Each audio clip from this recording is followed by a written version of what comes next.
আজ শুক্রবার জুমার দিন। আল্লাহ তাআলার আসমানের দরজা খোলা রয়েছে। আপনারা যদি জুমার দিন অথবা রাত্রে আল্লাহ তাআলার এই শক্তিশালী নাম যদি আপনারা 11 বার পড়ে আল্লাহ তাআলার কাছে যা চাইবেন তাই পাবেন, এটা হাদিস দ্বারা প্রমাণিত রয়েছে। আলহামদুলিল্লাহ, আমি নিজে বহুবার জুমার দিন আমল করে ফলাফল পেয়েছি। আমার দেখা অসংখ্য মানুষ জুমার দিন আমল করে আজ তারা ধনার্থবান হয়েছে, তাদের সম্পদশালী হয়েছে। আপনি নিজে কল্পনাও করতে পারবেন না কিভাবে আল্লাহ তাআলা আপনার এত ধন সম্পদ বৃদ্ধি করছেন। আপনি অল্প দিনে ধনী সম্পদশালী হয়ে যাবেন। আপনি যদি অভাব অনটনে বিপদে থাকেন, আজকের আমলটি শুধু আপনি নিয়মটা ফলো করে তারপর আমলটি করুন, তারপর ফলাফল চোখেই দেখতে পারবেন যে কিভাবে আসছে।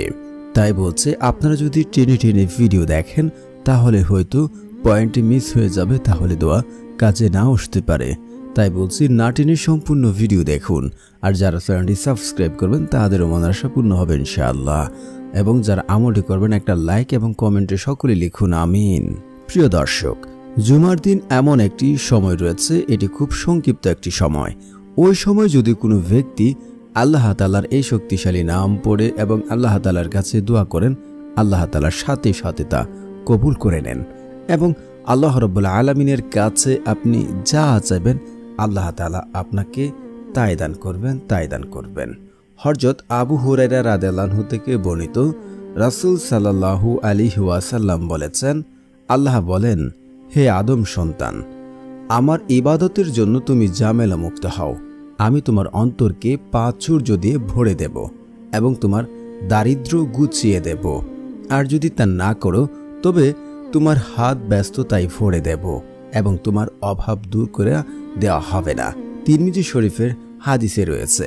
তো আমরা কিন্তু এই হাদিস থেকে স্পষ্ট ভাষায় জানতে পারি, যদি আমরা আল্লাহ তাআলার ইবাদত করি, আল্লাহ তাআলার দিকে অগ্রসর হই, আল্লাহ তাআলা আমাদের অন্তরকে প্রাচুর্য দিয়ে ভরে দেবেন। আমাদের দারিদ্রতা, যেটার জন্য আমরা দিন রাত পরিশ্রম করছি, দিনের পর দিন মাসের পর মাস কষ্ট করছি, অথচ দারিদ্রতা যেন কোনোভাবেই দূর হচ্ছে না, অভাব যেন পিছু ছাড়ছে না। তাদেরকে বলতে চাচ্ছি, আপনারা যদি আল্লাহ তাআলার ইবাদত করেন, আল্লাহ তাআলার দিকে ফিরে যান, আল্লাহ তাআলা আপনাদের প্রাচুর্য দিয়ে ভরে দেবেন এবং দারিদ্রতা ঘুচিয়ে দেবেন। এবং আপনি যদি এটা না করেন, আপনি উল্টো করেন, আপনি আল্লাহ তাআলার দিক থেকে মুখ ফিরিয়ে নিয়েছেন, আল্লাহ তাআলার শুকরগুজার করেন না, তাহলে আল্লাহ তাআলা আপনার জন্য অভাব দূর করবেন না। এটা তিরমিজি শরীফে স্পষ্ট ভাষায় রয়েছে। এবং আপনি যদি আল্লাহ তাআলার উপরে ভরসা করেন, যেমন কর্ম বা আমলে রিজিক বৃদ্ধি ঘটে, তার মধ্যে তাকওয়া, পরহেজগারি অবলম্বন করা এবং তাওকাল বা আল্লাহর প্রতি ভরসা রাখা অন্যতম। আল্লাহ তাআলা পবিত্র কুরআনে ইরশাদ করেন, আর যেমন আল্লাহ তাওকাল বা তাকওয়া অর্জন করবে, আল্লাহ তার জন্য উত্তরণের পথ বের করে দেবেন এবং তিনি তাকে এমন উৎস থেকে রিজিক দান করবেন যার কল্পনা সে করতে পারবে না। সূরা ৭ আয়াত নাম্বার ৩৫। আপনাকে বলছি ভাই, আপনি যদি অভাব অনটনে দারিদ্রতার মধ্যে দেখেন, আল্লাহর কসম করে বলছি, আপনি সূরা ৭ আয়াত নাম্বার ৩৫টা দেখতে পারেন। আপনি যদি আল্লাহ তাআলার উপরে তাওকাল এবং ভরসা রাখেন, আল্লাহ তাআলা আপনাকে বিপদ আপদ দূর হওয়ার জন্য উত্তরণের পথ বের করে দেবেন। আপনাকে এমন জায়গা থেকে, এমন উৎস থেকে রিজিক দান করবেন যা আপনি কখনো কল্পনাই করেন না এবং চিন্তাও করেননি। অবশ্যই আল্লাহ তাআলার কাছে চাইতে হবে এবং আল্লাহ তাআলার কাছে চাইয়ে আমাদেরকে তাকওয়া অবলম্বন করতে হবে এবং আমল আমাদেরকে বেশি বেশি করতে হবে। আল্লাহ তাআলা তার বান্দাদের কখনোই খালি হাতে ফেরত দেন না, যদি সঠিক নিয়মে সঠিক পদ্ধতিতে কেউ আল্লাহ তাআলার কাছে চাইতে পারে। তো জুমার রাত্রে বা জুমার দিন অথবা রাত্রে আপনারা আল্লাহ তাআলার কাছে আমলটি করবেন এবং একই বিশ্বাস রেখে আমলটি করবেন। তো অনেকেই বলবেন যে আল্লাহ তাআলার কাছে যদি চাইলে সব কিছু পাওয়া যায়, আল্লাহ তাআলা সব কিছু দেন, তাহলে আমরা তো জীবনে অনেক কিছু চেয়েছি, আল্লাহ তাআলার কাছে অনেক কিছু চাচ্ছে কিন্তু পাচ্ছি না। আপনাদেরকে বলে রাখতে চাই, যাদের দোয়া কোনোভাবেই কবুল হচ্ছে না এবং আপনারা ফলাফল পাচ্ছেন না, তাহলে আপনার মাঝে দেখুন এই কয়েকটি ভুল রয়েছে কিনা। যদি এই কয়েকটি ভুল আপনার মাঝে থেকে থাকে তাহলে আপনার দোয়া কখনোই আল্লাহ তাআলা কবুল করবেন না এবং আপনি যাই করেন না কেন আপনার দোয়া কাজে আসবে না। এক হচ্ছে কেউ যদি আত্মীয় সম্পর্ক ছিন্নিত করার দোয়া করে ওই ব্যক্তির দোয়া আল্লাহ তাআলা কখনোই কবুল করেন না। দ্বিতীয়ত হচ্ছে পিতামাতার অবাধ্য সন্তানের দোয়া আল্লাহ রাব্বুল আলামিন কখনোই কবুল করেন না। তৃতীয়ত হচ্ছে যে ব্যক্তি 5 ওয়াক্ত নামাজ আদায় করবে না। আমরা কিন্তু তিরমিজি শরীফের হাদিসে জানতে পেরেছি যে ইবাদত করতে হবে, আপনি নামাজ না পড়লে আপনার কোনো আমলে কাজে আসবে না। 4 নাম্বার হচ্ছে যদি আপনি হারাম খাবার খান তাহলে আপনি যতই দোয়া করেন না কেন আপনার দোয়া কাজে আসবে না। 5 নাম্বার হচ্ছে আত্মীয় সম্পর্ক চিহ্নিত করার দোয়া করলে ওই ব্যক্তির দোয়া আল্লাহ তাআলা কবুল করবেন না। সর্বশেষ হচ্ছে যদি আপনি তাড়াহুড়া করে ফেলেন, মানে আমি এখন ফলাফল পাচ্ছি না, কেন ফলাফল পাচ্ছি না, এই জিনিসটা সকলেই ভুলটা করে থাকেন, তাড়াহুড়া করে ফেলেন। দেখুন কখন দিলে ভালো হয়, কি দিলে ভালো হবে, আমার থেকে আপনার থেকে কিন্তু আল্লাহ তাআলাই ভালো জানেন। কেন দিচ্ছেন না, হয়তো এটার ভিতরে কোনো মঙ্গল রয়েছে, কল্যাণ রয়েছে, আপনাকে এটা ভাবতে হবে। আপনি যদি এই শর্তগুলো ঠিক রেখে দোয়া করতে পারেন নিয়ম মেনে, আপনার দোয়া আল্লাহ তাআলা কবুল করবেন। তো এটা আল্লাহ তাআলার ওয়াদা, এটা আল্লাহর ওয়াদা, কখনোই বরখেলাপ হয় না। কারণ রাসূল সাল্লাল্লাহু আলাইহি ওয়াসাল্লাম বলেন, যখন কোনো বান্দা আল্লাহ তাআলার কাছে 2 হাত তুলেন তখন ওই বান্দা 2 হাতকে খালি হাতে ফেরত দিতে লজ্জাবোধ করেন। আরেকটা হাদিস আছে যে বান্দার দোয়া ততক্ষণ পর্যন্ত কবুল হয় যতক্ষণ পর্যন্ত সে বলে যে আমার দোয়া কবুল করা হলো না। তো বলছি যাদের দোয়া কবুল হচ্ছে না, দেখুন আপনার মাঝে এই সমস্যাগুলো রয়েছে কিনা। যদি না থেকে থাকে তাহলে আজকে এই নিয়মে আমলটি করবেন। আপনার দোয়া 3টা থেকে যে কোনো একটা হবে, দোয়া কখনো বিফলে যাবে না। এক হচ্ছে আপনি আল্লাহ তাআলার কাছে দুনিয়াতে চাচ্ছেন কি টাকা পয়সা ধন সম্পদ যা চাচ্ছেন আল্লাহ তাআলা আপনাকে তার সাথে সাথে দিয়ে দেবেন। নয়তোবা সেটা আপনার জন্য আপনার কোনো বড় ধরনের বিপদ আপদ আসতো, আপনার স্ত্রীর আপনার সন্তানের সে বিপদ আপদ দূর করে দেন। নয়তোবা আপনার জন্য সেটা আখিরাতের জন্য রেখে দেন, বা আমি দোয়া করছি সেটা আমাদের জন্য আখিরাতের জন্য রেখে দেন। আল্লাহ তাআলা ভালো জানেন আমাদের জন্য কোনটা ভালো, তাই আখিরাতের জন্য রেখে দিয়েছেন। তারপরে হচ্ছে এখন তাহলে আমলটি কিভাবে করবেন। আমলটি করার জন্য আপনারা অবশ্যই নামাজ পড়বেন, আসরের নামাজ। আসরের নামাজটা পড়ে আপনি বাহিরে হতে পারেন বা মসজিদে বসে থাকতে পারেন।